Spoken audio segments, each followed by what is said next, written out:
ஹalleluya. தேவனுடைய வார்த்தைக்கு நேராக கற்று சொல்வோம். ಕರ್ತನ ವಾಕ್ಯಕ್ಕೆ ನೇರಾಗಿ ಕಳೆದು ಹೋಗೋಣ. வாசிப்போம். லூக்கா 1:30. ಲೂಕಾ ಬರೆದ ಸುವಾರ್ತೆ 1ನೇ ಅಧ್ಯಾಯ 3ನೇ ಅಧ್ಯಾಯ. லூக்கா 1:30. ಲೂಕಾ 1ನೇ ಅಧ್ಯಾಯ 3ನೇ ವಾಕ್ಯ.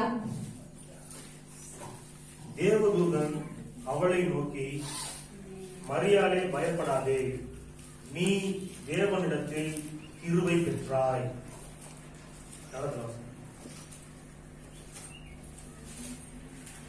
லூக்கா 1:30. ಲೂಕಾ ಬರೆದ ಸುವಾರ್ತೆ 1ನೇ ಅಧ್ಯಾಯ 3ನೇ ವಾಕ್ಯ. ಆ ದೂತನು ಆಕೆಗೆ, ಮರಿಯಾಳೇ ಹೆದರಬೇಡ, ನಿನಗೆ ದೇವರ ದಯೆ ದೊರಕಿತು. ஹalleluya. ஹalleluya. பயப்பட வேண்டாம் என்று சொல்லுகின்றார் தேவதூதன். தேவதூதನು ಭಯಪಡಬೇಡ ಹೆದರಬೇಡ ಅಂತ ಹೇಳುತ್ತಾರೆ. ஏனா தேவனிடத்தில் நீ கிருபை பெற்றிருக்கின்றாய். ಏಕೆಂದರೆ ನೀನು ದೇವರ ಬಳಿಯಲ್ಲಿ ದಯೆಯನ್ನು ಹೊಂದಿದಿ. கிருபை பெற்றவர்கள் என்ன பண்ண வேண்டியதில்லை. ಆಗ ದಯೆಯನ್ನು ಹೊಂದಿರುವವರು ಏನ್ ಮಾಡಬೇಕಿಲ್ಲ, பயப்பட வேண்டியதில்லை. ಭಯಪಡಬೇಕಾದ ಅವಶ್ಯಕತೆನೇ ಇಲ್ಲ. இயேசு கிறிஸ்துவின் பரிபூரணத்தினாலே ನಾವು ಯೇಸು ಕ್ರಿಸ್ತನ ಪರಿಪೂರ್ಣತೆಯಿಂದ கிருபைக்கு மேல் கிருபை பெற்றிருக்கின்றோம். ಕೃಪೆಗೆ ಮೇಲೆ ಕೃಪೆಯನ್ನು ಹೊಂದಿದ್ದೇವೆ. நம்ம பயப்பட அவசியம் கிடையாது. ಆದ್ದರಿಂದ ನಾವು ಭಯಪಡಬೇಕಾದ ಅವಶ್ಯಕತೆಯೇ ಇಲ್ಲ. ನೋಡಿ ಪ್ರಿಯರೇ, ನೋಹನಿಗೂ கர்த்தருடைய கண்களிலே கிருபை கிடைத்தது. ಕರ್ತನ ಕಣ್ಗಳಲ್ಲಿ ಕೃಪೆ ಸಿಕ್ಕಿತು. பூமி முழுவதும் அழிவை சந்தித்தது பாருங்க. ಭೂಮಿ ಪೂರ್ತಿ ನಾಶನವನ್ನು ಸಂಧಿಸಿತು. ನೋಡಿ, நோவா மாத்திரம் பாதுகாக்கப்பட்டான். ಆದರೆ ನೋಹನು ಮಾತ್ರ ಕಾಪಾಡಲ್ಪಟ್ಟನು. குடும்பம் முழுவதும் பாதுகாக்கப்பட்டது. ಅವನ ಕುಟುಂಬ ಪೂರ್ತಿ ಕಾಯಲ್ಪಟ್ಟಿತು. கர்த்தருடைய கண்களிலே கிருபை கிடைத்ததினால் உண்டான விளைவு அது பாருங்க. ಕರ್ತನ ಕಣ್ಗಳಲ್ಲಿ ಕೃಪೆ ಸಿಕ್ಕಿದ ಕಾರಣದಿಂದ ಒಂದು இன்னைக்கு நம்ம கிருபைக்கு மேல் கிருபை பெற்றிருக்கின்றோம். ಇವತ್ತು ನಾವು ಕೃಪೆಯ ಮೇಲೆ ಕೃಪೆಯನ್ನು ಹೊಂದಿದ್ದೇವೆ. நம்மளும் பாதுகாக்கப்பட்டு கொண்டிருக்கின்றோம் பாருங்க. ನಾವು ಕಾಪಾಡಲ್ಪಟ್ಟಿದ್ದೇವೆ. ನೋಡಿ, காரணம் கர்த்தருடைய கிருபையாய் இருக்கிறது. ಯಾಕಂದ್ರೆ ಅದಕ್ಕೆ ಕಾರಣ ಕರ್ತನ ಕೃಪೆಯಾಗಿದೆ. ஹalleluya. ஹalleluya. பைபிள்ல 365 தடவை பயப்படாத பயப்படாத பயப்படாதன்னு பைபிள் வசனம் சொல்லுது பாருங்க. ಬೈಬಲ್ ಅಲ್ಲಿ ನಾವು ನೋಡುವುದಾದರೆ 365 ಸಾರಿ ಭಯಪಡಬೇಡ ಹೆದರಬೇಡ ಈ ರೀತಿಯಾಗಿ ಹೇಳಿದ್ದಾರೆ. ನೋಡಿ, அதாவது வருடத்தில் இருக்கின்ற எல்லா நாட்களும் நாம் பயப்படாமல் இருக்க வேண்டும் என்று கர்த்தர் நமக்கு சொல்லி இருக்கிறார். ನೋಡಿ, ವರ್ಷದಲ್ಲಿ ಇರುವ ಎಲ್ಲಾ ದಿನಗಳು ನಾವು ಭಯಪಡದೆ ಇರಬೇಕು ಅಂತ ಹೇಳಿ ಕರ್ತನ ನಮಗೆ ಹೇಳಿದ್ದಾರೆ. பயம் ரொம்ப ஒரு மோசமான ஒரு காரியம். ಭಯ ಬಂದಾಗ ತುಂಬಾ ಒಂದು ಮೋಸವಾದ ಒಂದು ಕಾರ್ಯ. பயத்திற்கு மனிதன் இடம் கொடுக்கும் பொழுது அவிசுவாசத்துக்கு இடம் கொடுக்கிறான். ಭಯಕ್ಕೆ ಮನುಷ್ಯನು ಸ್ಥಳವನ್ನು ಕೊಡುವಾಗ ಅಪನಂಬಿಕೆಗೆ ಸ್ಥಳವನ್ನು ಕೊಡುತ್ತಾರೆ ಮನುಷ್ಯನು. அவிசுவாசத்திற்கு அவன் இடம் கொடுக்கும் பொழுது அழிவுக்கு அவன் இடம் கொடுக்கிறான். ಅಪನಂಬಿಕೆಗೆ ಸ್ಥಳವನ್ನು ಕೊಡುವಾಗ ನಾಶನಕ್ಕೆ ಸ್ಥಳವನ್ನು ಕೊಡುವ ರೀತಿಯಾಗಿ யோபு சொல்றாரு பாருங்க. ಯೋಬನು ಹೇಳ್ತಾರೆ. ನೋಡಿ, 3ாம் அதிகாரம் 25வது வசனத்துல, ಯೋಬನು 3ನೇ ಅಧ್ಯಾಯ 25ನೇ ವಾಕ್ಯದಲ್ಲಿ, நான் பயந்த காரியம் எனக்கு நேரிட்டது, ನಾನು ಭಯಪಟ್ಟಂತ ಕಾರ್ಯವು ಅವನಿಗೆ ಸಂಭವಿಸಿತು, நான் அஞ்சினது எனக்கு வந்தது, ಅವನು ಹೆದರಂತ ಕಾರ್ಯವು ಅವನಿಗೆ ಬಂದಿತು, எனக்கு சுகமில்லை, ಅವನಿಗೆ ಸುಖವಿಲ್ಲ அப்படின்னு சொல்றாரு பாருங்க ಅಂತ ಹೇಳಿ ಹೇಳ್ತಾನೆ. ನೋಡಿ, பைபிள்ல நம்ம பார்க்கிறோம், யோபுவையும் அவனுக்கு உண்டான எல்லாவற்றையும் சுத்தி கர்த்தர் என்ன பண்ணிருந்தார், வேலி அடைத்திருந்தார். ನಾವು ಸತ್ಯವೇದದಲ್ಲಿ ನೋಡುತ್ತೇವೆ, ಯೋಬನನ್ನು ಅವನಿಗೆ ಇರುವಂತ ಎಲ್ಲವನ್ನು ಕರ್ತನು ಬೇಲಿ ಹಾಕಿ ಕಾಯ್ದು ಕಾಪಾಡಿದನು ಅಂತ. ஒரு பாதுகாப்பு வளையத்துக்குள்ள இருந்தான். ಅವನನ್ನು ಕಾಪಾಡುವಿಕೆಯಲ್ಲಿ ಇದ್ದನು. ஆனா இங்க சொல்றான், நான் பயந்த காரியம் எனக்கு நேரிட்டது. ಆದರೆ ಅವನು ಇಲ್ಲಿ ಹೇಳುತ್ತಾನೆ, ನಾನು ಭಯಪಟ್ಟಿದಂತಹ ಕಾರ್ಯವು ನನಗೆ ಸಂಭವಿಸಿತು ಅಂತ. அவன் பயந்த உடனே அந்த பாதுகாப்பு வளையங்கள் அவனை விட்டு விலகிச்சு பாருங்க. ಅವನು ಭಯಪಟ್ಟಿದ ತಕ್ಷಣವೇ ಆ ಕಾಪಾಡುವಿಕೆ ಎಲ್ಲ ಅವನನ್ನು ಬಿಟ್ಟು ದೂರ ಆಯ್ತು. ನೋಡಿ, நம்ம வசனத்தை பாருங்க, எனக்கு சுகமில்லை அப்படின்னு சொல்லிட்டு தமிழ்ல எழுதப்பட்டிருக்குது. ಅವನಿಗೆ ಸುಖ ಇಲ್ಲ ಅಂತ ಹೇಳಿ ಬರೆಯಲ್ಪಟ್ಟಿದೆ. ஆங்கிலத்தில் எப்படி சொல்றாங்க, I was not in safety அப்படின்னு சொல்லுது பாருங்க. ಅವನು ಒಂದು ಸೇಫ್ಟಿ ಆಗಿರ್ಲಿಲ್ಲ ಅಂತ ಹೇಳಿ ಹೇಳಲ್ಪಟ್ಟಿದೆ ಆಂಗ್ಲದಲ್ಲಿ. அதாவது பயப்படும் பொழுது ಭಯಪಡುವಾಗ பாதுகாப்பு மனிதனை விட்டு விலகுகின்றது, தேவனுடைய பாதுகாப்பு அவனை விட்டு விலகுகின்றது. ಕಾಪಾಡೋದಕ್ಕೆ ಮನುಷ್ಯನನ್ನು ಬಿಟ್ಟು ದೂರ ಆಗುತ್ತದೆ. ஹalleluya. ஹalleluya. பயத்துக்கு இடம் கொடுக்க கூடாது. ನಾವು ಭಯಕ್ಕೆ ಸ್ಥಳ ಕೊಡಬಾರದು. ನೋಡಿ, நீங்க மத்தேயு 14ஆம் அதிகாரத்துல கூட ஒரு சம்பவத்தை நம்ம பார்க்கலாம். ಮತ್ತಾಯ ಬರೆದ ಸುವಾರ್ತೆ 14ನೇ ಅಧ್ಯಾಯದಲ್ಲಿ ಕೂಡ ಒಂದು ಘಟನೆಯನ್ನು ನೀವು ನೋಡಬಹುದು. இயேசு கடல்ல நடந்து வர்றாரு. ಯೇಸು ಸಮುದ್ರದಲ್ಲಿ ನಡೆದು ಬರುತ್ತಾರೆ. சீஷர்கள்லாம் படகுல பயணம் பண்ணிட்டு இருக்காங்க. ಶಿಷ್ಯರೆಲ್ಲ ಹಡಗಿನಲ್ಲಿ ಪ್ರಯಾಣಿಸುತ್ತಿದ್ದಾರೆ. ಪ್ರಯಾಣ ಮಾಡುತ್ತಿದ್ದಾರೆ. அப்ப எல்லாரும் பயப்படுறாங்க. ಆಗ ಎಲ್ಲರೂ ಭಯಪಡುತ್ತಾರೆ. ನೋಡಿ, பேதுரு பயப்படல. ಪೇತ್ರನು ಬಂದು ಭಯ ಭಯಪಡಲಿಲ್ಲ. ஆண்டவரே நீரே ஆனால் ದೇವರೇ ನೀವೇ ಆದರೆ நானும் நடந்து வர எனக்கு கட்டளை இடும் அப்படின்றார். ನಾನು ನಡೆದು ಬರಲು ನನಗೆ ಆಜ್ಞಾಪಿಸಿ ಅಂತ ಹೇಳುತ್ತಾರೆ. இயேசு சொல்றாரு நடந்து வா அப்படின்றார். ಯೇಸು ಹೇಳುತ್ತಾರೆ ನಡೆದು ಬಾ. இயேசுவோட வார்த்தைக்கு கீழ்ப்படிந்து அவன் நடக்க ஆரம்பிக்கிறான் தண்ணி மேல. ಯೇಸುವಿನ ಮಾತಿಗೆ ವಿಧೇಯತೆಯಾಗಿ ಅವನು ನೀರಿನ ಮೇಲೆ ನಡೆದು ಬರಲು ಆರಂಭಿಸುತ್ತಾನೆ. நடக்கிறான் பாருங்க. ನಡೀತಾರೆ ನೋಡಿ. கொஞ்ச நேரத்துல என்ன நடக்குது? ಸ್ವಲ್ಪ ಸಮಯದಲ್ಲಿ ಏನ್ ನಡೀತದೆ? இயேசுவோட வார்த்தைக்கு கீழ்ப்படிந்து அவன் நடக்கும் பொழுது, வார்த்தையின்படி நடக்கும் பொழுது தண்ணீர் மீது நடக்கின்றான். ಯೇಸುವಿನ ಮಾತಿಗೆ ವಿಧೇಯತೆ ಆಗುವಾಗ ಅವನು ನೀರಿನ ಮೇಲೆ ನಡೆಯುತ್ತಾನೆ.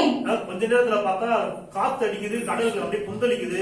ಸ್ವಲ್ಪ ಸಮಯದಲ್ಲಿ ನಾವು ನೋಡುವಾಗ ಬಿರುಗಾಳಿ ಬೀಸುತ್ತದೆ, ಪ್ರವಾಹಗಳೆಲ್ಲ ಬರುತ್ತದೆ. அத பார்த்து பயந்து அப்படியே மூழ்கிறான் பாருங்க. ಅದನ್ನು ನೋಡಿ ಭಯಪಟ್ಟು ಹಾಗೆ ಮುಳುಗಿ ಹೋಗ್ಬಿಡ್ತಾನೆ ನೋಡಿ. இங்க ரெண்டு விதமான காரியத்தை நம்ம பார்க்கிறோம். ಇಲ್ಲಿ ಎರಡು ವಿಧವಾದ ಕಾರ್ಯವನ್ನು ನಾವು ನೋಡ್ತೇವೆ ನೋಡಿ. ஜீவசக்தி என்ற இடத்துல தான் செயல்படுது, மரண சக்தி என்ற இடத்துல தான் செயல்படுது. ಜೀವಶಕ್ತಿಯು ಅಲ್ಲೇ ಕ್ರಿಯೆ ಮಾಡುತ್ತದೆ, ಮರಣದ ಶಕ್ತಿಯು ಅಲ್ಲೇ ಕ್ರಿಯೆ ಮಾಡುತ್ತದೆ. ஜீவசக்தி தண்ணீர் மீது நடக்க வைக்கக்கூடிய வல்லமை கொடுத்தது. ಜೀವಶಕ್ತಿಯು ನೀರಿನ ಮೇಲೆ ನಡೆಯುವಂತಹ ಒಂದು ಶಕ್ತಿಯನ್ನು ಕೊಡುತ್ತದೆ. அவன் பயத்துக்கு இடம் கொடுத்ததுனால, ಅವನು ಭಯಕ್ಕೆ ಸ್ಥಳ ಕೊಟ್ಟ ಕಾರಣದಿಂದ, அவன் பயந்தனால, ಅವನು ಭಯಪಟ್ಟ ಕಾರಣದಿಂದ இந்த மரண சக்தி என்ன பண்ணுச்சு? தண்ணிக்குள்ள போட்டு அவனை அமைக்கிச்சு பாருங்க. ಆ ಮರಣದ ಶಕ್ತಿ ಏನ್ ಮಾಡ್ಬಿಟ್ಟು ನೀರೊಳಗೆ ಹಾಕಿ ಮುಳುಗಿಸ್ಬಿಡ್ತು. ஆண்டவர் நம்ம கூடவே இருந்தா கூட, ಈಗ ದೇವರು ನಮ್ಮ ಜೊತೆ ಇದ್ರು ಕೂಡ அவர் நம்மளுக்கு வல்லமை அதிகாரத்தை கொடுத்திருக்காரு பிரச்சனை மீது நடப்பதற்கு. ಅವರು ನಮಗೆ ಶಕ್ತಿಯನ್ನು ಅಧಿಕಾರವನ್ನೆಲ್ಲ ಕೊಟ್ಟಿದ್ದಾರೆ ನೋಡಿ, ಸಮಸ್ಯೆಯ ಮೇಲೆ ನಡೆಯುವುದಕ್ಕೆ. ஆனா நாம் பயந்தோம் என்றால், ಆದ್ರೆ ನಾವು ಭಯಪಡುವುದಾದರೆ, சூழ்நிலைகளை கண்டு பயந்தோம் என்றால், ಸ್ಥಿತಿಗಳನ್ನು ನೋಡಿ ನಾವು ಹೆದರುವುದಾದರೆ, அந்த பிரச்சனைகளுக்குள்ளே மூழ்கி போகக்கூடிய ஒரு சாத்தியக்கூறுகள் இருக்குது பாருங்க. ಆ ಸಮಸ್ಯೆಯೊಳಗೆ ನಾವು ಮುಳುಗಿ ಹೋಗುವಂತ ಸಾಧ್ಯತೆ ಇದೆ. இந்த உலகத்துல இன்னைக்கு அதான் நடந்துட்டு இருக்குது பாருங்க. ಈ ಲೋಕದಲ್ಲಿ ಇವತ್ತು ಅದೇ ನಡೀತಿದೆ. மூழ்கிறான் பாருங்க. ಮುಳುಗಿ ಹೋಗ್ತಾರೆ ನೋಡಿ. மூழ்கிற நேரத்துல கூட அவன் என்ன பண்றான்னா கர்த்தரை நோக்கி தான் கூப்பிடுறான். ಮುಳುಗಿ ಹೋಗುವ ಒಂದು ಸಮಯದಲ್ಲಿ ಕೂಡ ಕರ್ತನನ್ನು ನೋಡಿಯೇ ಕರೆಯುತ್ತಾರೆ. ஆண்டவரೇ என்னை ரட்சியும் அப்படின்னு கூப்பிடுறான். ದೇವರೇ ನನ್ನನ್ನು ರಕ್ಷಿಸು ಅಂತ ಹೇಳಿ ಕರೆಯುತ್ತಾರೆ. ஏன்னா அவன் வந்து ஒரு மீனவன் பாருங்க, அவனுக்கு நீச்சல் தெரியும், நீச்சல் அடிச்சு வந்துட முடியும். ಯಾಕಂದ್ರೆ ಅವನು ಈಜು ಬಂದ್ಬಿಡ್ಬೋದು. ஆனா என்ன பண்றான்? கர்த்தரை நோக்கி கூப்பிடுகிறான். ಆದ್ರೂ ಅವನು ಕರ್ತನನ್ನು ನೋಡಿ ಕರೆಯುತ್ತಾನೆ. ಆಪತ್ತಿನ ಕಾಲದಲ್ಲಿ கர்த்தர் என்ன பண்றாரு? இயேசு என்ன பண்றாரு? அவனை தூக்கி விடுறாரு பாருங்க. ಯೇಸು ಏನ್ ಮಾಡ್ತಾರೆ? ಅವನ ಮೇಲೆ ಕೆತ್ತಿ ಬಿಡುತ್ತಾರೆ. ஹல்லேலூயா. ஹல்லேலூயா. அப்ப என்ன பண்ணணும்? என்னைக்கு கர்த்தரை நம்பி வாழும் பொழுதுதான் நம்மளுக்கு என்ன கிடைக்குது? பாதுகாப்பு கிடைக்கிறது. ಯಾವತ್ತು ನಾವು ಕರ್ತನನ್ನು ನಂಬಿ ನಾವು ಬಾಳುವಾಗ ನಮಗೆ ಕಾಪಾಡುವಿಕೆ ಸಿಗುತ್ತದೆ. எல்லாரும் இப்ப டாக்டர் நம்ப ஆரம்பிக்கிறாங்க பாருங்க. ಎಲ್ಲರಿಗ ಡಾಕ್ಟರ್ ಅನ್ನು ನಂಬಲು ಆರಂಭಿಸುತ್ತಾರೆ ನೋಡಿ. டாக்டர் தான் வந்து வியாதி சுகமாக்குறாரு நினைச்சிட்டு இருக்காங்க. ಡಾಕ್ಟರ್ ರೋಗವನ್ನು ಗುಣಪಡಿಸುತ್ತಾರೆ ಅಂತ ಹೇಳಿ ತಿಳ್ಕೊಂಡಿದ್ದಾರೆ. பைபிள்ல ஒரு சம்பவத்தை நம்ம பார்க்கலாம் பாருங்க. ಬೈಬಲ್ ಅಲ್ಲಿ ಒಂದು ಘಟನೆಯನ್ನು ನಾವು ನೋಡಬಹುದು ನೋಡಿ. யபீர் என்கிற ஜபாலய தலைவனுடைய மகள் மரண அவஸ்தைப்படுகின்றார். ಯವೀರ್ ಎನ್ನುವ ಪ್ರಾರ್ಥನೆಯ ಮುಖ್ಯಸ್ಥನ ಒಂದು ಮಗಳು ಅವಳು ಮರಣ ಅವಸ್ಥೆ ಪಡುತ್ತಾಳೆ. சாவமுழுக்கே கிடக்குறா. ಸಾಯಲ್ ಬದುಕುವಂತಿದ್ದಾಳೆ. டாக்டரை தேடி போல இயேசுவை தேடி வர்றான். ಅವನು ಡಾಕ್ಟರ್ ಅನ್ನು ಹುಡುಕಿ ಹೋಗ್ಲಿಲ್ಲ, ಯೇಸುವನ್ನು ಹುಡುಕಿ ಬರುತ್ತಾರೆ. நீர் வந்து என்னுடைய மகள் மீது கை வைத்தால் அவள் சுகமாவாள் அப்படின்னு விசுவாசிக்கிறான். ನೀವು ಬಂದು ನನ್ನ ಮಗಳ ಮೇಲೆ ಕೈ ಇಟ್ಟರೆ ಅವಳು ಸ್ವಸ್ಥವಾಗುತ್ತಾಳೆ ಅಂತ ಹೇಳಿ ನಂಬುತ್ತಾರೆ ನೋಡಿ. இயேசுவை கூட்டு போறான். ಯೇಸುನ ಕರ್ಕೊಂಡು ಹೋಗ್ತಾರೆ. போற வழியில பெரும்பாடுள்ள ஸ்திரீ வர்றான். ಹೋಗುವಂತ ಮಾರ್ಗದಲ್ಲಿ ರಕ್ತಕುಸುಮ ರೋಗದ ಸ್ತ್ರೀ ಬರುತ್ತಾಳೆ. அவ பாருங்க டாக்டர் எல்லாம் போயிட்டு சற்றாகிலும் குணமடையாமல் வர்றா. ಅವಳು ನೋಡಿ ಡಾಕ್ಟರ್ ಬಳಿ ಎಲ್ಲ ಹೋಗ್ಬಿಟ್ಟು ಸ್ವಲ್ಪ ಗುಣ ಹೊಂದಿಲ್ಲ ಅಂತ ಹೇಳಿ ಬರುತ್ತಾಳೆ. அவ எதை விசுவாசிக்கிறா? இயேசுவின் வஸ்திரத்தையாகிலும் நான் தொட்டால் சுத்தமாவேன், குணமாவேன் அப்படின்னு விசுவாசிக்கிறான். ಅವಳೇನು ನಂಬುತ್ತಾಳೆ? ಯೇಸುವಿನ ವಸ್ತ್ರವನ್ನಾದ್ರೂ ನಾನು ಮುಟ್ಟಿದರೆ ನಾನು ಸ್ವಸ್ಥವಾಗುತ್ತೇನೆ ಅಂತ ನಂಬುತ್ತಾಳೆ. யபீர் என்ன விசுவாசிக்கிறான்? ಯವೀರನು ಏನಂತ ನಂಬಿದನು? இயேசு வந்து கையை வச்சா என் மக சுகமாயிருவா. ಯೇಸು ಬಂದು ಕೈಯಲ್ಲಿಟ್ಟರೆ ನನ್ನ ಮಗಳು ಸುಖ ಹೊಂದುತ್ತಾಳೆ. இயேசு தொட்டா சுகமாயிருவா. ಯೇಸು ಮುಟ್ಟಿದರೆ ಸುಖ ಹೊಂದುತ್ತಾಳೆ. இந்த பெரும்பாடுள்ள ஸ்திரீ என்ன ಈ விசுவாசிக்கிறா? ರಕ್ತಕುಸುಮ ರೋಗದ ಸ್ತ್ರೀ ಏನ್ ನಂಬುತ್ತಾಳೆ? இயேசுவை நான் தொட்டா சுகமாயிருவேன். ಯೇಸುನ ನಾನ್ ಮುಟ್ಟಿದ್ರೆ ನಾನು ಸುಖ ಹೊಂದುತ್ತೇನೆ. என்ன நடந்துச்சு? ரெண்டு பேத்துக்குமே அற்புதம் நடந்துச்சு பாருங்க. ಆದ್ರೆ ಏನಾಯ್ತು? ಇಬ್ರಿಗೂ ಅದ್ಭುತ ನಡೆದಿತ್ತು. உங்களுடைய விசுவாசம் எப்படிப்பட்டதாக இருந்தாலும் அற்புதம் உங்களுக்கு நடந்துவிடும். ನಿಮ್ಮ ನಂಬಿಕೆ ಯಾವ ರೀತಿಯಾಗಿದ್ರು ನಿಮ್ಗೆ ಅದ್ಭುತ ನಡೆಯುತ್ತದೆ. நீங்க யார் மீது விசுவாசி வைக்கிறீங்க அதான் மெயின் பாருங்க. ನೀವು ಯಾರ ಮೇಲೆ ನಿಮ್ಮ ನಂಬಿಕೆ ಇಡ್ತೀರಾ ಅದುವೇ ಮುಖ್ಯ ಅಲ್ವಾ ನೋಡಿ. மருந்துகளையா மருத்துவரையா எதை நம்புறீங்க? ஆண்டவரை நம்புறீங்களா? ಔಷಧಿಗಳನ್ನ ಇಲ್ಲ ವೈದ್ಯರನ್ನ ಇಲ್ಲ ಕರ್ತನನ್ನು ನಂಬುತ್ತೀರಾ? மருந்து மாத்திரம் இல்ல, கர்த்தருடைய வசனமே நம்மளுக்கு ஜீவனும் ஆரோக்கியமுமா இருக்கிறது. ಔಷಧಿಗಳನ್ನಲ್ಲ, ಕರ್ತನ ಒಂದು ವಾಕ್ಯವೇ ನಮಗೆ ಜೀವವು ಆರೋಗ್ಯವಾಗಿದೆ.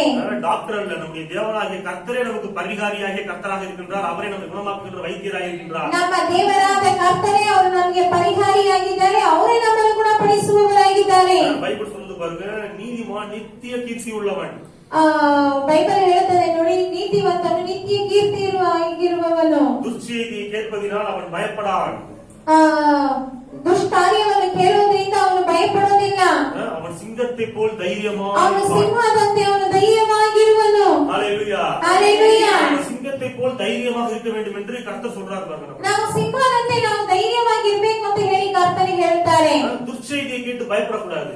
ದುಷ್ಟ ಕಾರ್ಯವನ್ನು ಕೇಳಿ, ಕೆಟ್ಟ ಸುದ್ದಿಯನ್ನು ಕೇಳಿ ನಾವು ಭಯಪಡಬಾರದು. பயம் எதனால் வருகின்றது? ಭಯ ಯಾವುದರಿಂದ ಬರುತ್ತದೆ? துர்ச்செய்தியை கேட்பதினால் வருகின்றது பாருங்க. ಕೆಟ್ಟ ಸುದ್ದಿಯನ್ನು ಕೇಳೋದ್ರಿಂದ ಬರ್ತದೆ ನೋಡಿ. டிவி ஆன் பண்ணா துர்ச்செய்தி, அழிவின் செய்தி, வாட்ஸ்அப்ப பார்த்தா துர்ச்செய்தி, அழிவின் செய்தி, ஃபேஸ்புக்க பார்த்தா துர்ச்செய்தி, அழிவின் செய்தி, இதுதான் வந்துட்டே இருக்கு பாருங்க. ನಾವು ಟಿವಿಯನ್ನು ಆನ್ ಮಾಡೋದಾದ್ರೆ ಅದರಲ್ಲೂ ಒಂದು ಕೆಟ್ಟ ಒಂದು ಸಂದೇಶ, ಏಕೆಂದ್ರೆ ನಾಶನದ ಒಂದು ಕಾರ್ಯಗಳು, ಇದನ್ನೆಲ್ಲ ನಾವು ನೋಡುತ್ತಿರ್ತೇವೆ. இது கேட்க கேட்க என்ன உண்டாகுது? ಇದನ್ನ ಕೇಳ್ತಾ ಕೇಳ್ತಾ ಏನುಂಟಾಗುತ್ತದೆ? பயம் உண்டாகுது பாருங்க. ಭಯ ಉಂಟಾಗುತ್ತದೆ ನೋಡಿ. அதனால என்ன பண்ணணும்? துர்ச்செய்திகளை கேட்க கூடாது. ಆದ್ದರಿಂದ ಈ ಕೆಟ್ಟ ಸುದ್ದಿಗಳನ್ನೆಲ್ಲ ನಾವು ಕೇಳಬಾರದು.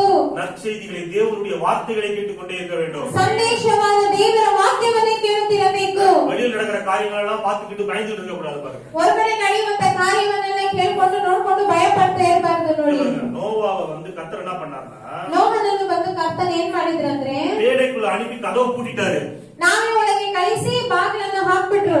ஜன்னல கூட திறந்து வைக்கல பாருங்க. ಕಿಟಕಿಯನ್ನು ಕೂಡ ಸಹ ತೆಗೆದಿಲ್ಲ. வெளியில் நடக்கிற அழிவின் காரியங்களை அவன் காணக்கூடாது என்பதற்காக கர்த்தர் என்ன பண்ணாரு, அவன் உள்ள வச்சு கதவை பூட்டிட்டாரு. ಆ ಹೊರಗಡೆ ನಡೆಯುವಂತ ನಾಶನದ ಕಾರ್ಯಗಳನ್ನೆಲ್ಲ ಇವನು ನೋಡಬಾರದು ಅಂತ ಹೇಳಿ ಬಾಗಿಲನ್ನು ಹಾಕಿ ಕಿಟಕಿಯನ್ನು ಹಾಕಿ ಮುಚ್ಚಿಬಿಟ್ರು. ஏறக்குறைய 1.25 வருஷம் உள்ள கடைக்குள்ள இருக்கிறாங்க. ಒಂದು ಕಾಲು ವರ್ಷ ನೋಡುವುದಾದ್ರೆ ಅವನು ನಾವೇ ಒಳಗೇನೆ ಇದ್ದನು. வெளியில மோசமான அழிவு நடந்துட்டு இருக்கானா, அதை பார்க்கவே இல்லை. ஏன்னா அதை பார்த்தா பயம் வந்துடும், பயம் வந்தா அழிவு வந்துடும் பாருங்க. ಹೊರಗಡೆ ಮೋಸವಾದ ಕಾರ್ಯಗಳು ನಡೀತದೆ ನೋಡಿ, ಅದನ್ನು ನೋಡಿದ್ರೆ ಅವನಿಗೆ ಭಯ ಬಂದ್ಬಿಡುತ್ತದೆ. அதனால நம்ம துர்ச்செய்தியை பார்க்க கூடாது, துர்ச்செய்தியை கேட்க கூடாது. கர்த்தருடைய வசனத்திலே தியானமாக நாம் இருக்க வேண்டும். ಆದ್ದರಿಂದ ನಾವು ದುಷ್ಕಾರ್ಯಗಳನ್ನು ನೋಡಬಾರದು, ಕೇಳಬಾರದು. ನಾವು ಕರ್ತನ ವಾಕ್ಯದಲ್ಲಿ ನಾವು ಪ್ರಿಯವಾಗಿರಬೇಕು. நீதிமான் சிங்கத்தை போல் தைரியமா இருக்கிறான். ನೀತಿವಂತನು ಸಿಂಹದಂತೆ ಧೈರ್ಯವಾಗಿರುವನು. சிங்கம் வந்து சிங்கம் இருக்குல்ல பாத்தீங்களா, சிங்கம் வந்து ஒரு மணிக்கு வந்து 80 கிலோமீட்டர் ஸ்பீட்ல போகுமா பாருங்க. ಸಿಂಹ ಬಂದು 1 ಗಂಟೆಗೆ 80 ಕಿಲೋಮೀಟರ್ ಸ್ಪೀಡ್ ಅಲ್ಲಿ ಹೋಗುತ್ತದಂತೆ. சிங்கம் வந்து மான வேட்டையாடுமா. ಸಿಂಹ ಬಂದು ಜಿಂಕೆಯನ್ನು ಬೇಟೆಯಾಡ್ತದ. மான் வந்து ஒரு மணிக்கு வந்து எப்படின்னா 120 கிலோமீட்டர் ஸ்பீட்ல ஓடுமா. ಜಿಂಕೆ ಬಂದು 1 ಗಂಟೆ ಕಾಲಕ್ಕೆ 120 ಕಿಲೋಮೀಟರ್ ಸ್ಪೀಡ್ ಗೆ ಓಡುತ್ತದೆ. அதாவது சிங்கத்தை விட மான் அதிவேகத்துல ஓடும். ಸಿಂಹಗಿಂತ ಜಿಂಕೆ ಅತಿ ವೇಗವಾಗಿ ಓಡುತ್ತದೆ. ஆனா சிங்கம் என்ன பண்ணுது, மான் என்ன பண்ணுது, வேட்டையாடுது. ಆದ್ರೆ ಸಿಂಹ ಏನ್ ಮಾಡ್ಬಿಡುತ್ತದೆ, ಆ ಜಿಂಕೆಯನ್ನು ಬೇಟೆಯಾಡ್ಬಿಡುತ್ತದೆ. ஓடி பிடிச்சிருக்கு பாருங்க. ಓಡಿ ಹೋಗಿ ಹಿಡಿದು ಬಿಡುತ್ತದೆ ನೋಡಿ. என்ன காரணம் தெரியுமா? ಏನ್ ಕಾರಣ ಗೊತ್ತಾ? விஞ்ஞானிகள் சொல்றாங்க, ವಿಜ್ಞಾನಿಗಳು ಹೇಳ್ತಾರೆ, மான் ஓடும்போது பயத்தோட ஓடுமா.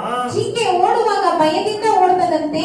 அது சிங்கம் வந்து ஒரு 100 மீட்டர் 200 மீட்டர் தூரத்துல இருந்தா கூட திருப்பி திருப்பி பார்த்து பயந்து ஓடுமா. அதனால ஈஸியா என்ன பண்ணுமா, சிங்கம் ஓடி போய் பிடிச்சிடும். ಸಿಂಹ ಬಂದು ಒಂದು 100 ಮೀಟರ್ ಅಷ್ಟು ದೂರ ಇದ್ರೂ ಕೂಡ ಅದು ತಿರುಗಿ ನೋಡ್ಕೊಂಡು ಭಯದಿಂದ ಓಡ್ತದಂತೆ. ಆದ್ರಿಂದ ಸಿಂಹ ಹೋಗಿ ಜಿಂಕೆಯನ್ನು ಹಿಡಿದು ಬಿಡುತ್ತದೆ. அதாவது மானுக்கு சிங்கத்தை விட அதிக வேகமாக ஓடக்கூடிய ஆற்றல் இருந்தாலும் பயந்து கிடக்கிறதுனால என்ன நடந்துச்சு, அழிவு உண்டாயிருச்சு ನೋಡಿ. ಜಿಂಕೆಗೆ ಸಿಂಹಗಿಂತಲೂ ಅತಿ ವೇಗವಾಗಿ ಓಡುವಂತ ಒಂದು ಕಾರ್ಯವಿದ್ರೂ ಕೂಡ ಅದು ಭಯಪಟ್ಟು ಓಡುವುದರಿಂದ ಏನ್ ಮಾಡ್ಬಿಡುತ್ತದೆ, ಸಿಂಹಕ್ಕೆ ಬಾಯಿಗೆ ಹಿಡಿದು ಬಿಡುತ್ತ ಬೇಟೆ ಆಗ್ಬಿಡುತ್ತದೆ. பயப்படவே கூடாது. ಆದ್ರಿಂದ ನಾವು ಭಯಪಡಲೇಬಾರದು. கர்ஜிக்கும் சிங்கம் போல எவனை விடுகலாம் என்று வகை தேடி திரிகிறார். ಸೈತಾನನು ಗರ್ಜಿಸುವ ಸಿಂಹದಂತೆ ಯಾರನ್ನು ನುಂಗೋಣ ಅಂತ ಇದ್ದಾನೆ. நம்ம பயத்துக்கு இடம் கொடுக்கும் பொழுது பிசாசுக்கு இடம் கொடுக்கின்றோம். ನಾವು ಭಯಕ್ಕೆ ನಾವು ಸ್ಥಳ ಕೊಡುವಾಗ ನಾವು ಸೈತಾನನಿಗೆ ಸ್ಥಳ ಕೊಡುತ್ತೇವೆ. பயப்படாம இருக்கணும் பாருங்க. ಆದ್ದರಿಂದ ನಾವು ಭಯಪಡದೇ ಇರಬೇಕು. ಬೈಬಲ್ சொல்லுகிறது 2 தீமோத்தேயு, ಸತ್ಯವೇದ ಹೇಳುತ್ತದೆ 2 ತೀಮೋಥೆಯವರಿಗೆ 2 தீமோத்தேயು 1ாம் அதிகாரம் 7வது வசனம். 2 ತೀಮೋಥೆಯವರಿಗೆ 1ನೇ ಅಧ್ಯಾಯ 7ನೇ ವಾಕ್ಯ.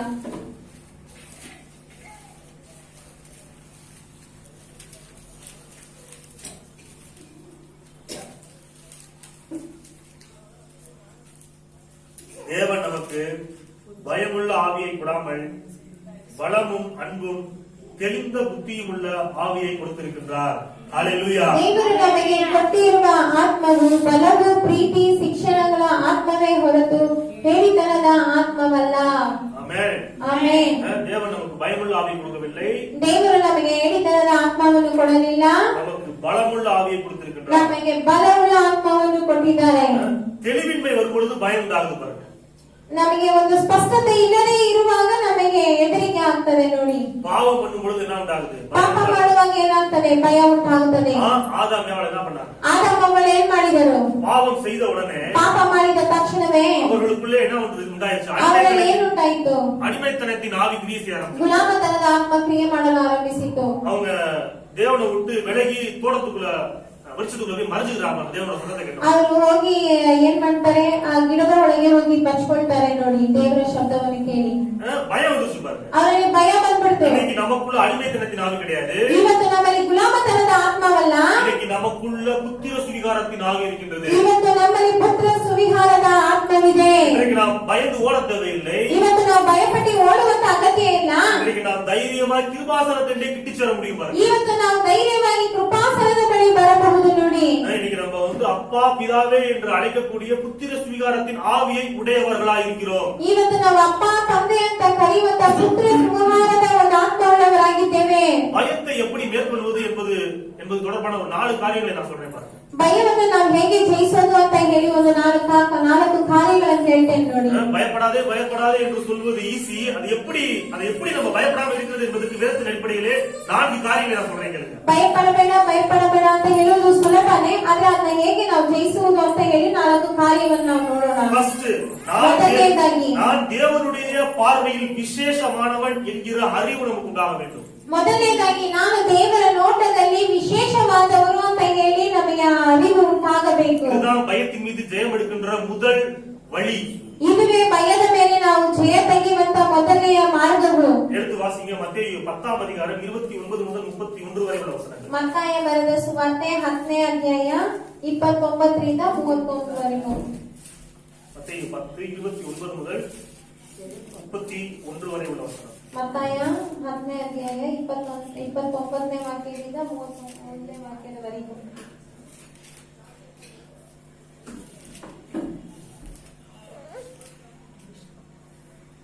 ஒரு காசுக்கு 2 அடைக்கலான் குருவிகளை விற்கிறார்கள் அல்லவா? ஆயினும் உங்கள் பிதாவின் சித்தமில்லாமல் அவைகளில் ஒன்றாயிலும் தரையிலே விடாது. உங்கள் தலையில் உள்ள மயிரெல்லாம் எண்ணப்பட்டிருக்கின்றது. ஆதலால் பயப்படாதீர்கள். அநேகம் அடைக்கலன் குருவிகளை பார்க்கிலும் நீங்கள் விசேஷமானவர்களாய் இருக்கிறீர்கள். ஹalleluya. எல்லாம் சொல்லுங்க, விசேஷமானவனாக இருக்கிறேன். ನಾವು ವಿಶೇಷವಾದವರಾಗಿದ್ದೇವೆ. ஹalleluya. இந்த உணர்வு தான் பயத்தை என்ன பண்ணும்? புறமே தள்ளும். ಈ ಒಂದು ನಿಮಗೆ ಈ ತಿಳುವಳಿಕೆ ಭಯವನ್ನು ದೂರ ಮಾಡುತ್ತದೆ. நான் 10ஓடு 11 கிடையாது. ನಾವು 10ೊಂದಿಗೆ 11 ಅಲ್ಲ. நான் 1000ல் ஒருவனாக இருக்கிறேன். ನಾವು 1000ದಲ್ಲಿ ಒಬ್ಬರಾಗಿದ್ದೇವೆ. நான் லட்சத்தில் ஒருவனாக ನಾವು இருக்கிறேன். ಲಕ್ಷದಲ್ಲಿ ಒಬ್ಬರಾಗಿದ್ದೇವೆ. நான் கோடியில் ஒருவனாக ನಾವು இருக்கிறேன். ಕೋಟಿಯಲ್ಲಿ ಒಬ್ಬರಾಗಿದ್ದೇವೆ. நான் கோடான கோடிகளில் ஒருவனாக ನಾವು இருக்கிறேன். ಕೋಟಾನು ಕೋಟಿಗಳಲ್ಲಿ ಒಬ್ಬರಾಗಿದ್ದೇವೆ. நான் விசேஷமானவர். ನಾವು ವಿಶೇಷವಾದವರು. பக்கத்தில் 1000 பேரும் எனது வலது பக்கத்தில் 10000 பேர் விழுந்தாலும் நான் விழமாட்டேன். எதுவும் என்னை அணுகாது. நான் விசேஷமானவர். ನನ್ನ ಪಕ್ಕದಲ್ಲಿ 1000 ಜನರು, ನನ್ನ ಬಲಗಡೆಯಲ್ಲಿ 10,000 ಜನರು ಸತ್ತು ಬಿದ್ದರು ನನಗೇನು ತಟ್ಟೋದಿಲ್ಲ, ಏಕೆಂದರೆ ನಾನು ವಿಶೇಷವಾದವಳು.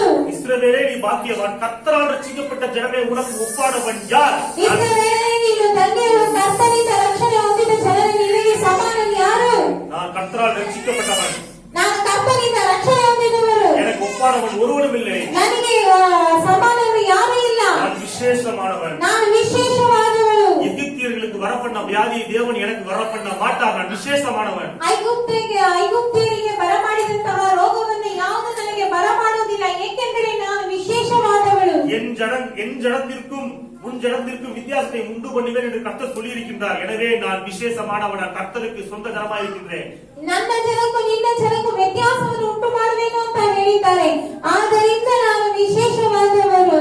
விலையேற பெற்ற ரத்தத்தை எனக்காக சிந்தி ಬೆಲೆ ಬಾಳುವಂತಹ ರಕ್ತವನ್ನು ನನಗಾಗಿ ಸುರಿಸಿ சாத்தானின் பிடியிலிருந்து தேவன் என்னை மீட்டெடுத்திருக்கின்றார். ಸೈತಾನನ ಶಕ್ತಿಗಳಿಂದ ದೇವರು ನನ್ನನ್ನು ಬಿಡಿಸಿಕೊಂಡಿದ್ದಾರೆ. மற்றவர்கள் என்னை எப்படி பார்க்கறாங்க முக்கியம் கிடையாது. ಬೇರೆಯವರು ನನ್ನನ್ನು ಹೇಗೆ ನೋಡ್ತಾರೆ ಎನ್ನುವುದು ಮುಖ್ಯವಲ್ಲ. தேவனுடைய பார்வையில் நான் விசேஷமானவன். ದೇವರ ನೋಟದಲ್ಲಿ ನಾವು ವಿಶೇಷವಾದವರು. என்னை தொடுகின்றவன் கர்த்தருடைய கண்ணின் மணியை தொடுகின்றான். நான் தேவனுடைய பார்வையில் விசேஷமானவன். ನನ್ನನ್ನು ಮುಟ್ಟುವವರು ಕರ್ತನ ಕಣ್ಣಿನ ಮಣಿಯನ್ನು ಮುಟ್ಟುವ ರೀತಿಯಾಗಿ, ಆದ್ದರಿಂದ ನಾನು ದೇವರ ನೋಟದಲ್ಲಿ ನಾನು ವಿಶೇಷವಾದವಳು. இந்த அறிவு நமக்குள்ளே வரும் பொழுது ಈ ಒಂದು ತಿಳುವಳಿಕೆ ನಮ್ಮಲ್ಲಿ ಬರುವಾಗ என்ன உண்டாகுது? பயமே உண்டாகாது. ನಮ್ಮಲ್ಲಿ ಏನುಂಟಾಗುವುದಿಲ್ಲ, ಭಯವೇ ಉಂಟಾಗುವುದಿಲ್ಲ.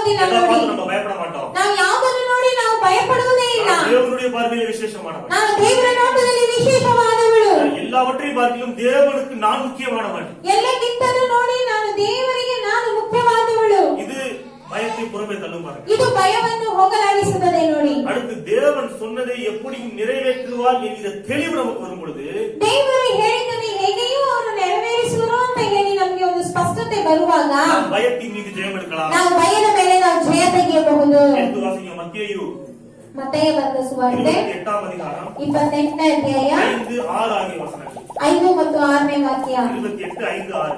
ಮತ್ತಾಯ ಬರೆದ ಸುವಾರ್ತೆ 28ನೇ ಅಧ್ಯಾಯ 5 ಮತ್ತು 6ನೇ ವಾಕ್ಯ.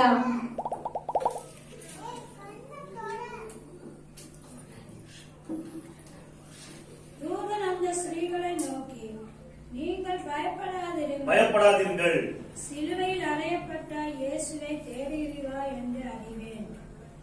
அவர் இங்கே இல்ல, தாம் சொன்னபடியே உயிர்த்தெழுந்தார். கர்த்தரை வைத்த இடத்தை வந்து பாருங்கள். ஹல்லேலூயா. தூதன் ஸ்திரீகளை பார்த்து சொல்லுகின்றார், ಆ ದೂತನು ಸ್ತ್ರೀಯನ್ನು ನೋಡಿ ಹೇಳುತ್ತಾರೆ, பயப்படாதீங்க, ಭಯಪಡಬೇಡಿ, அவர் சொன்னதை செஞ்சிட்டாரு. ಅವರು ಹೇಳಿದ್ದನ್ನು ಮಾಡಿಬಿಟ್ರು. ஹல்லேலூயா. ஹல்லேலೂಯಾ. நான் உங்களுக்கு சொல்றேன், நான் ನಿಮಗೆ ಹೇಳ್ತೇನೆ, பயப்படாதீங்க, ಭಯಪಡಬೇಡಿ, அவர் உங்களுக்கு சொன்னதை கண்டிப்பா செய்வாரு. ಅವರು ನಿಮಗೆ ಹೇಳಿದ್ದನ್ನು ಖಂಡಿತವಾಗಿ ಮಾಡುತ್ತಾರೆ. ஹல்லேலூயா. ஹல்லேலூயா. இதே சம்பவம் ಇದೇ ಘಟನೆ லூக்கா 24ஆம் அதிகாரம் 7வது வசனத்தில் எழுதப்பட்டிருக்கிறது. ಲೂಕ 24ನೇ ಅಧ್ಯಾಯ 7ನೇ ವಾಕ್ಯದಲ್ಲಿ ಬರೆಯಲ್ಪಟ್ಟಿದೆ. இதே சம்பவம், ಇದೇ ಘಟನೆ. அந்த தூதன் என்ன சொல்றாருன்னா, ಆ ದೂತನು ಏನ್ ಹೇಳುತ್ತಾನಂದ್ರೆ, இயேசு உங்களுக்கு என்னென்ன சொன்னாரு? ಯೇಸು ನಿಮಗೆ ಏನೆಲ್ಲ ಹೇಳಿದರು? மனிதர் கையில ஒப்பு கொடுக்கப்பட வேண்டும், ಮನುಷ್ಯನ ಕೈಯಲ್ಲಿ ಒಪ್ಪಿಸಿಕೊಡಬೇಕು, சிலுவையில் அறையப்பட வேண்டும், ಶಿಲುಬೆಗೆ ಹಾಕಲ್ಪಡಬೇಕು, நான் வந்து 3ஆம் நாளில் எழுந்திருக்க வேண்டும், 3ನೇ ದಿನದಲ್ಲಿ ಎದ್ದಿರಬೇಕು இதெல்லாம் அவர் உங்களுக்கு சொன்னாருல்ல. ಅಂತೆಲ್ಲ ಹೇಳಿದ್ರಲ್ಲ. அவர் சொன்னதை நினைவு கூறுங்கள். ಅವರು ಹೇಳಿದ್ದನ್ನು ನೀವು ನೆನಪಿಗೆ ತಂದುಕೊಳ್ಳಿರಿ. ஹல்லேலூயா. ஹல்லேலூயா. ரெண்டு காரியங்களை நம்ம தொகுத்து பார்த்தோம்னா எப்படி நான் சொல்லுங்கன்னா, ಆ ಎರಡು ಕಾರ್ಯಗಳನ್ನು ನಾವು ನೋಡುವುದಾದ್ರೆ, பயப்படாதீர்கள், ಭಯಪಡಬೇಡಿರಿ, அவர் சொன்னதை நினைவு கூறுங்கள். ಅವರು ಹೇಳಿದ್ದನ್ನು ನೀವು ನೆನಪು ಮಾಡಿಕೊಳ್ಳಿರಿ. அப்ப அவர் சொன்னதை நினைவு கூறும்போது என்ன நடக்குது? பயப்படாமல் நாம் இருக்க முடியும் பாருங்க. ಆಗ ಅವರು ಹೇಳಿದ್ದನ್ನು ನಾವು ನೆನಪು ಮಾಡಿಕೊಳ್ಳುವುದಾದ್ರೆ ನಾವು ಭಯಪಡದೇ ಇರಬಹುದು ನೋಡಿ. அவர் சொன்ன வார்த்தைகளை நினைவு கொண்டே இருக்க வேண்டும். ಅವರು ಹೇಳಿದಂತಹ ವಾಕ್ಯಗಳನ್ನು ನೆನಪು ಮಾಡ್ತಾನೆ ಇರಿ. அப்பொழுது நாம் பயத்தின் மீது ஜெயம் எடுக்கலாம். ಆಗ ನಾವು ಭಯದ ಮೇಲೆ ನಾವು ಜಯವನ್ನು ತೆಗೆಯಬಹುದು. அவர் என்ன சொல்லியிருக்காரு? ಅವರು ಏನಂತ ಹೇಳಿದ್ದಾರೆ? அப்பத்தையும் தண்ணீரையும் ஆசீர்வதிப்பேன், வியாதியை உன்னை விட்டு விலக்குவேன் என்று சொல்லியிருக்கிறார். ರೊಟ್ಟಿಯನ್ನು ನೀರನ್ನು ನಾನು ಆಶೀರ್ವದಿಸುವೆನು, ರೋಗವನ್ನು ನಿನ್ನನ್ನು ಬಿಟ್ಟು ನಾನು ದೂರ ಮಾಡುವೆನು ಅಂತ ಹೇಳಿದ್ದಾರೆ. அதை நினைவு கூறுங்கள். ಅದನ್ನು ನೆನಪು ಮಾಡಿಕೊಳ್ಳಿರಿ. ஆளாகும் கொள்ளை நோய்க்கு உன்னை தப்புவிப்பேன் என்று சொல்லியிருக்கிறார். அதை ಎಲ್ಲ ಬಾಧೆಗಳಿಗೆ ನಿನ್ನನ್ನು ತಪ್ಪಿಸುವೆನು ಅಂತ ಹೇಳಿದ್ದಾರೆ. ಅದನ್ನು ನೆನಪು ಮಾಡಿಕೊಳ್ಳಿ. கொல்லாப்பு உனக்கு நேரிடாது, வாதையும் கூடாரத்தை அணுகாது என்று அவர் சொல்லியிருக்கிறார். அதை நினைவு கூறுங்கள். ನಿಮಗೆ ಯಾವುದೇ ಕೇಡು ಸಂಭವಿಸುವುದಿಲ್ಲ ಅಂತ ಹೇಳಿದ್ದಾರೆ. ಅದನ್ನು ನೆನಪು ಮಾಡಿಕೊಳ್ಳಿ.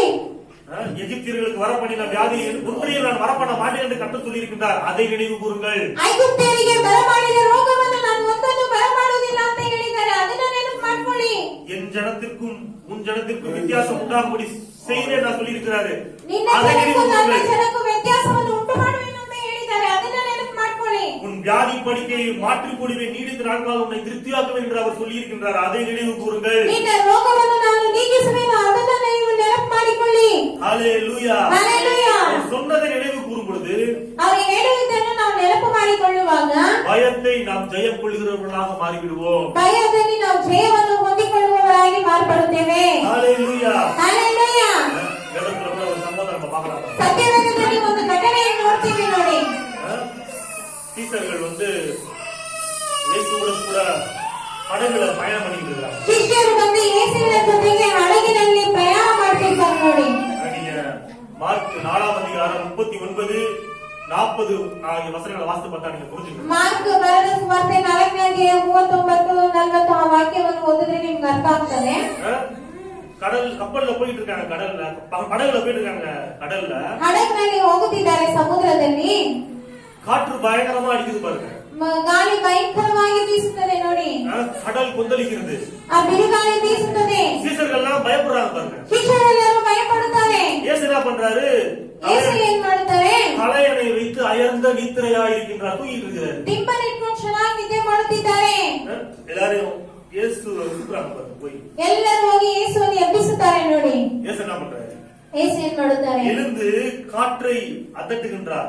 ಎದ್ದು ಗಾಳಿಯನ್ನು ಗದರಿಸುತ್ತಾರೆ. காற்றே இறையாதே, கடலே அமைதியா இரு அப்படின்னு சொல்லிட்டு கட்டளை கொடுத்து அதை சீரமைக்கிறார். ಗಾಳಿಯು ನೀನು ಗದರಿಸಬೇಡ ಅಂತ ಹೇಳಿ ಅದನ್ನ ಗದರಿಸುತ್ತಾರೆ. சீசர்களை பார்த்து இயேசு கேட்கிறாரு, ಶಿಷ್ಯರನ್ನು ನೋಡಿ ಯೇಸು ಕೇಳುತ್ತಾರೆ, ஏன் பயப்பட்டீர்கள்? ಯಾಕೆ ಭಯಪಟ್ಟೀರಿ? உங்களுக்கு விசுவாசம் ஏன் இல்லாமல் போயிற்று? ಯಾಕೆ ನಿಮಗೆ ನಂಬಿಕೆ ಇಲ್ಲದೆ ಹೋಯ್ತಾ? ஏன் பயந்தாங்க? ಯಾಕೆ ಭಯಪಟ್ರು? இயேசு அவர்களுக்கு சொன்னதை அவர்கள் நினைவு கூறவில்லை, அதனால் அவர்களுக்கு பயம் வந்தது. ಯೇಸು ಅವರಿಗೆ ಹೇಳಿದ್ದನ್ನು ಅವರು ನೆನಪು ಮಾಡಿಕೊಳ್ಳಲಿಲ್ಲ, ಆದ್ರಿಂದ ಅವರಿಗೆ ಭಯ ಬಂದಿತ್ತು. இயேசு என்ன சொன்னாரு? ಯೇಸು ಏನಂತ ಹೇಳಿದರು? படகுல ஏறுவதற்கு முன்பாக என்ன சொன்னார்னா, ಆ ಹಡಗಿನಲ್ಲಿ ಹತ್ತುವ ಮುಂಚಿತವಾಗಿ ಏನ್ ಹೇಳಿದ್ರು ಅಂದ್ರೆ, மார்ಕ್ 4 அதிகாரம் 35வது வசனத்தை எடுத்து வாசிங்க. ಮಾರ್ಕ್ 4ನೇ ಅಧ್ಯಾಯ 35ನೇ ವಾಕ್ಯವನ್ನು ಓದೋಣ. மார்க் 4 அதிகாரம் 35வது வசனத்துல ಮಾರ್ಕ್ ಬರೆದ ಸುವಾರ್ತೆ 4ನೇ ಅಧ್ಯಾಯ 35ನೇ ವಾಕ್ಯದಲ್ಲಿ இயேசு சொல்றாரு, ಯೇಸು ಹೇಳುತ್ತಾರೆ, அன்று சாயங்காலத்திலே அவர் அவர்களை நோக்கி அக்கறைக்கு போவோம் வாருங்கள் என்றார். ಆ ಒಂದು ಸಾಯಂಕಾಲದಲ್ಲಿ ಆಚೆ ಕಡೆಗೆ ಹೋಗೋಣ ಬನ್ನಿರಿ ಅಂತ ಹೇಳಿದರು. அதாவது இயேசு என்ன சொல்லிக்கிறாரு? அக்கறைக்கு போவோம் வாருங்கள், அது அக்கறை அடுத்த கரைக்கு நம்ம போகணும், படகுல ஏறுங்க என்று கூட்டு போறாரு. ಬೇರೆ ದಡಕ್ಕೆ ಆಚೆ ದಡಕ್ಕೆ ಹೋಗಬೇಕು ಅಂತ ಹೇಳಿ ಕರ್ಕೊಂಡು ಹೋಗುತ್ತಾರೆ. அந்த வார்த்தையை அவர்கள் நினைவு கூறவில்லை. ಆ ಮಾತನ್ನು ಅವರು ನೆನಪು ಮಾಡಿಕೊಳ್ಳಲಿಲ್ಲ. சூழ்நிலையை பார்த்து பயப்படுறாங்க, ஐயோ நாங்க சாக போறோம். ಸ್ಥಿತಿಗಳನ್ನು ನೋಡಿ ಅವರು ಭಯ ಪಡ್ತಾರೆ, ನೋಡಿ ನಾವು ಸಾಯುತ್ತೇವೆ, ನಾಶವಾಗ್ತೇವಲ್ಲ ಅಂತ. ஏன் பயப்பட்டீர்கள்? உங்களுடைய விசுவாசம் எங்கே போயிற்று? ಆಗ ಯೇಸು ಕೇಳ್ತಾರೆ, ಯಾಕೆ ನೀವು ಭಯಪಟ್ಟಿರಿ? ನಿಮ್ಮ ನಂಬಿಕೆ ಎಲ್ಲಿ ಹೋಯಿತು? என்ன விசுவாசம்? ಯಾವ ನಂಬಿಕೆ? நான் சொன்ன வார்த்தை மீது விசுவாசம். ನಾನು ಹೇಳಿದಂತಹ ವಾಕ್ಯದ ಮೇಲಿದ್ದ ನಂಬಿಕೆ. நான் என்ன சொன்னேன்? ನಾನೇನ್ ಹೇಳಿದೆ? படகுல ஏறும்போது அக்கறைக்கு போவோம் வாருங்கள் தான் சொன்னேன். ನೀವು ಆ ದೋಣಿಯಲ್ಲಿ ಹತ್ತುವಾಗ ನಾನು ಏನ್ ಹೇಳಿದೆ? ಆಚೆ ಕಡೆಗೆ ಹೋಗೋಣ ಅಂತ ತಾನೇ ಹೇಳಿದೆ. நீ அதை மறந்து பாதியிலே இறந்து விடுவோம், மறித்து விடுவோம், அழிந்து விடுவோம் என்று பயந்து என்ன பண்ற? பேசிக்கிட்டு இருக்கிற. ನೀವು ಅದನ್ನ ಮರೆತುಬಿಟ್ಟು ನಾವು ಅರ್ಧ ದಾರಿಯನ್ನೇ ನಾವು ಸತ್ಬಿಡ್ತೇವೋ, ನಾವು ನಾಶನದಲ್ಲಿ ಸಿಕ್ಕಾಕೊಳ್ತೇವೋ ಅಂತ ಮಾತನಾಡ್ತಿದ್ದೀರಿ. அப்ப கர்த்தர் சொன்ன வார்த்தைகளை நாம் நினைவு கூறிக்கொண்டே இருக்கணும் பாரு. ಆಗ ಕರ್ತನ ಹೇಳಿದಂತಹ ಮಾತುಗಳನ್ನು ನಾವು ನೆನಪು ಮಾಡ್ತಾನೇ ಇರ್ಬೇಕು ನೋಡಿ. எப்படிப்பட்ட சூழ்நிலைகள் காணப்பட்டாலும் ಯಾವುದೇ ರೀತಿಯಾದ ಸ್ಥಿತಿಗತಿಗಳು ಕಾಣಲ್ಪಟ್ಟಿದ್ದರೂ வார்த்தையை விட்டுறவே கூடாது. ದೇವರ ವಾಕ್ಯವನ್ನು ನೀವು ಬಿಡಲೇಬಾರದು. அவர் சொல்லிக்கிறார், நான் உன்னை விட்டு விலகுவதும் இல்லை, உன்னை கைவிடுவதும் இல்லை என்று அவர் சொல்லி இருக்கின்றார். ಅವರು ಹೇಳಿದ್ದಾರೆ, ನಾನು ನಿನ್ನನ್ನು ತೊಳೆಯುವುದೂ ಇಲ್ಲ, ನಿನ್ನನ್ನು ಕೈ ಬಿಡುವುದೂ ಇಲ್ಲ ಅಂತ ಹೇಳಿದ್ದಾರೆ. முடிவு பரியந்தம் சகல நாட்களிலும் நம்மோடு கூடவே இருப்பேன் என்று அவர் நமக்கு சொல்லி இருக்கின்றார். ಲೋಕದ ಕೊನೆಯವರೆಗೂ ಸಕಲ ದಿನಗಳಲ್ಲಿ ನಾನು ನಿಮ್ಮೊಂದಿಗೆ ಇರುವೆನು ಅಂತ ಹೇಳಿದ್ದಾರೆ. இதை நினைத்துக் கொண்டே இருக்க வேண்டும். ಇದನ್ನ ನೀವು ನೆನಪು ಮಾಡ್ತಾನೆ ಇರಬೇಕು. என்ன உண்டாகாது? பயம் உண்டாகாது. ಆಗ ಏನು ಉಂಟಾಗುವುದಿಲ್ಲ? ಭಯ ಉಂಟಾಗುವುದಿಲ್ಲ. கர்த்தர் கூடவே இருக்கின்றார். ಕರ್ತನು ನನ್ನ ಸಂಗಡ ಇದ್ದಾನೆ. அவர் என்னை விட்டு விலகுவதும் இல்லை, அவர் என்னை கைவிடுவதும் இல்லை. ಅವರು ನನ್ನನ್ನು ಬಿಡುವುದೂ ಇಲ್ಲ, ನನ್ನನ್ನು ತೊರೆಯುವುದೂ ಇಲ್ಲ. இதை நாம் நினைத்துக் கொண்டே இருக்கும் பொழுது என்ன உண்டாகாது? பயம் உண்டாகாது. ಇದನ್ನ ನಾವು ನೆನೆಸ್ತಾನೆ ಇರುವಾಗ ನಮಗೆ ಭಯ ಉಂಟಾಗೋದಿಲ್ಲ. ஹல்லேலூயா. ஹல்லேலூயா. அடுத்து பயம் எதனாலனா பூரண அன்பின் நிறைவினால் பயம் உண்டாகாது. ಪೂರ್ಣ ಪ್ರೀತಿ ಇರೋದ್ರಿಂದ ಭಯ ಉಂಟಾಗೋದಿಲ್ಲ. பயத்தை மேற்கொள்வதற்கு அன்பிலே நாம் பூர்ணப்பட வேண்டும் என்று வேதம் சொல்கிறது. ಭಯವನ್ನು ನಾವು ಜಯಿಸುವುದಕ್ಕಾಗಿ ನಾವು ಪ್ರೀತಿಯಲ್ಲಿ ಪೂರ್ಣಗೊಳ್ಳಬೇಕು ಅಂತ ಹೇಳಲ್ಪಡುತ್ತದೆ.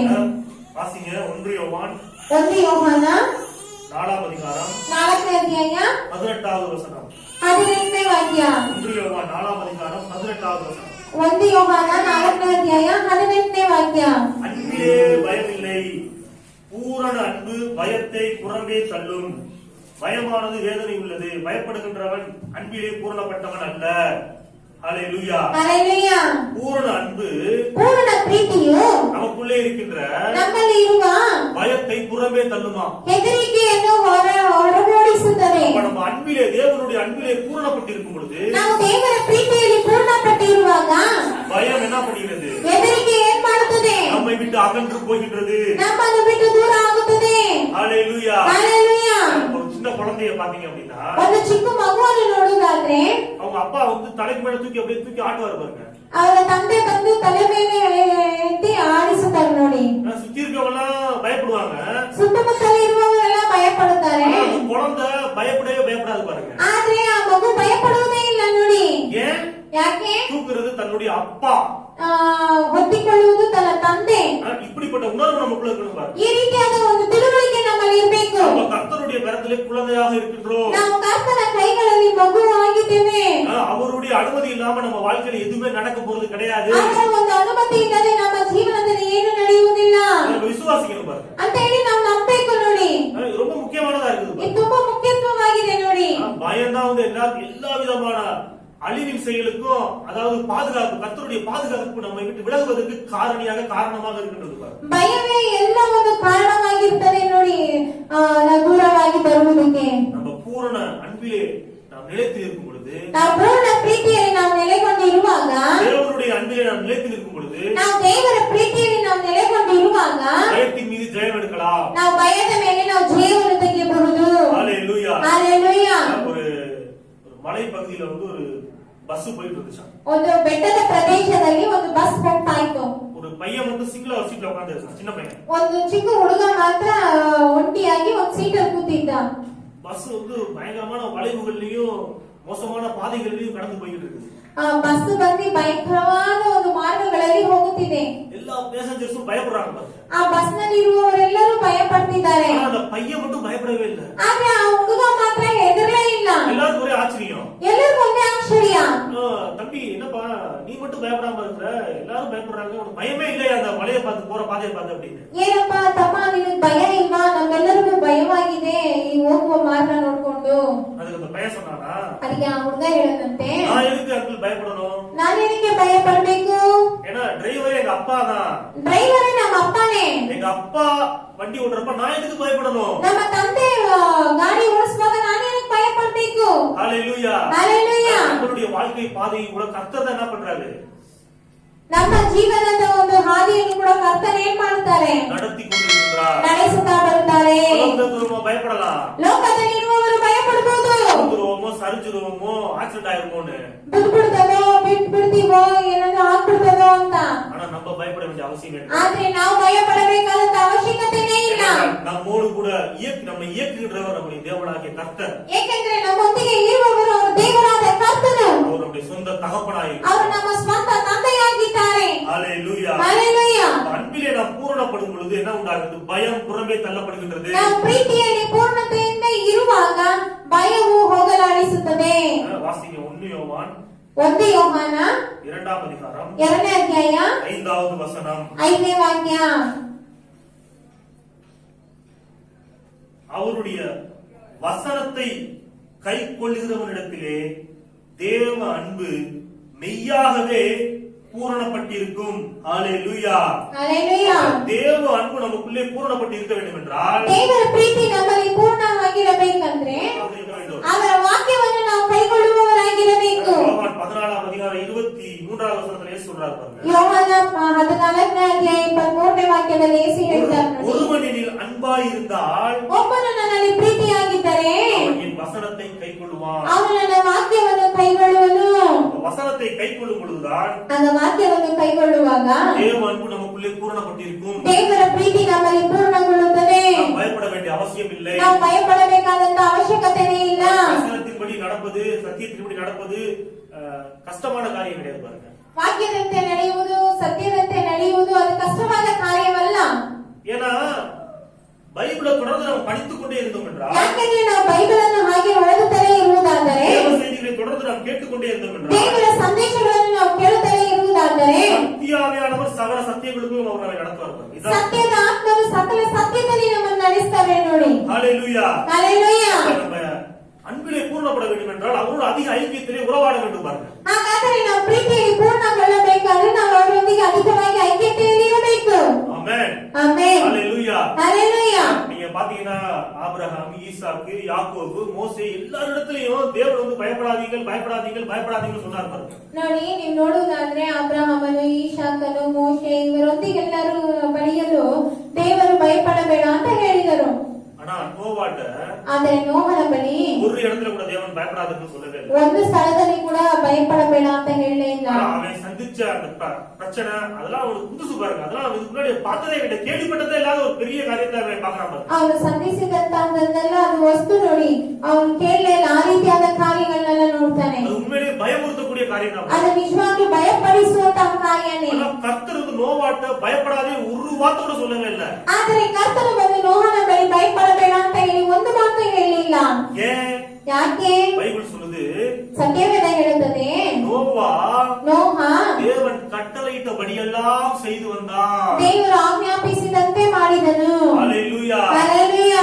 கர்த்தர் நம்மளுக்கு என்னென்ன சொல்லியிருக்கிறாரோ, ಕರ್ತನು ನಮಗೆ ಏನೆಲ್ಲ ಹೇಳಿ ಹೇಳಿದ್ದಾರೋ வார்த்தையின்படி நாம் செய்ய ஆரம்பிச்சோம் அப்படின்னா ಆತನ ವಾಕ್ಯದ ಪ್ರಕಾರವಾಗಿ ನಾವು ಮಾಡಲು ಆರಂಭಿಸುವುದಾದರೆ எந்த அழிவுக்கும் எந்த ஆபத்துக்கும் நாம் பயப்பட வேண்டிய அவசியமே கிடையாது. நம்ம பாதுகாக்கப்படுவோம். ಯಾವುದೇ ನಾಶನಕ್ಕೂ ನಾವು ಭಯಪಡಬೇಕಾದದೇ ಇಲ್ಲ, ನಾವು ಕಾಪಾಡಲ್ಪಡುತ್ತೇವೆ. ஹalleluya. ಹಲ್ಲೆಲೂಯಾ. பார்த்தோம் 4 காரியங்களை பார்த்தோம். ನಾವು 4 ಕಾರ್ಯಗಳನ್ನು ನಾವು ನೋಡಿದ್ದೇವೆ. தேவனுடைய பார்வையில் விசேஷமானவன் என்கிற அறிவு நமக்கு இருக்க வேண்டும். ನಾವು ದೇವರ ನೋಟದಲ್ಲಿ ವಿಶೇಷವಾದವರು ಅನ್ನುವಂತ ಅರಿವು ನಮ್ಮಲ್ಲಿ ಇರಬೇಕು. தேவன் சொன்னதை எப்படியும் என்னுடைய வாழ்க்கையிலே நிறைவேற்றுவார் என்கிற தெளிவு நமக்கு இருக்க வேண்டும். ದೇವರು ಹೇಳಿದ್ದನ್ನು ಹೇಗೆಯೂ ಅವರು ನೆರವೇರಿಸುವರು ಅಂತ ಒಂದು ಸ್ಪಷ್ಟತೆ ನಮ್ಮಲ್ಲಿ ಇರಬೇಕು. பூரண அன்பிலே நாம் இன்னும் என்ன பண்ண வேண்டும்? பூரணப்பட வேண்டும். ಪೂರ್ಣ ಪ್ರೀತಿಯಲ್ಲಿ ಇನ್ನೂ ನಾವು ಹೆಚ್ಚಾಗಬೇಕು. அவருடைய வசனத்தின்படி நாம் வாழ நம்மை அர்ப்பணிக்க வேண்டும். ಅವರ ವಾಕ್ಯದಂತೆ ನಾವು ಬಾಳುವಂತೆ ನಮ್ಮನ್ನು ನಾವು ಒಪ್ಪಿಸಿಕೊಡಬೇಕು. இதுதான் பயத்தின் மீது ஜெயம் எடுக்கக்கூடிய கர்த்தருடைய வசனத்தின்படி எழுதப்பட்ட ஆலோசனைகள். ಇದುವೇ ಭಯದ ಮೇಲೆ ಜಯ ತೆಗೆಯುವಂತೆ ಕರ್ತನ ವಾಕ್ಯದಲ್ಲಿ ಬರೆಯಲ್ಪಟ್ಟ ಆಲೋಚನೆಗಳು. ஹalleluya. ಹಲ್ಲೆಲೂಯಾ. வார்த்தையின்படி நடக்க ஆவியானவர் தாமே உங்களுக்கு பலனை கொடுப்பார். ಈ ವಾಕ್ಯದಂತೆ ನಡೆಯುವುದಕ್ಕಾಗಿ ಆ ಪವಿತ್ರಾತ್ಮನು ನಿಮಗೆ ಶಕ್ತಿಯನ್ನು ಕೊಡಲಿ. ஜெபம் பண்ணுவோம். ಪ್ರಾರ್ಥಿಸೋಣ. பரலோகத்தின் தகப்பனே, உம்மை துதிக்கின்றோம், உம்மை ஸ்தோத்திரிக்கின்றோம், உம்மை கனம் பண்ணுகின்றோம் கர்த்தாவே. இந்த கேட்ட வார்த்தைகளின்படி கர்த்தாவே, ஆண்டவரே, மக்களை நீர் நடத்துகிறாக, பயத்தின் மீது ஜெயம் எடுத்து கர்த்தாவே இந்த பூமியில் நிலைத்து இருக்கும்படியாக நீர் கிரியை செய்கிறார், ஆசீர்வதிக்கிறார். இயேசுவின் நாமத்தினாலே ஜெபிக்கின்றோம் ஜீவனுள்ள பிதாவே. ஆமென். ஹalleluya. ஹalleluya.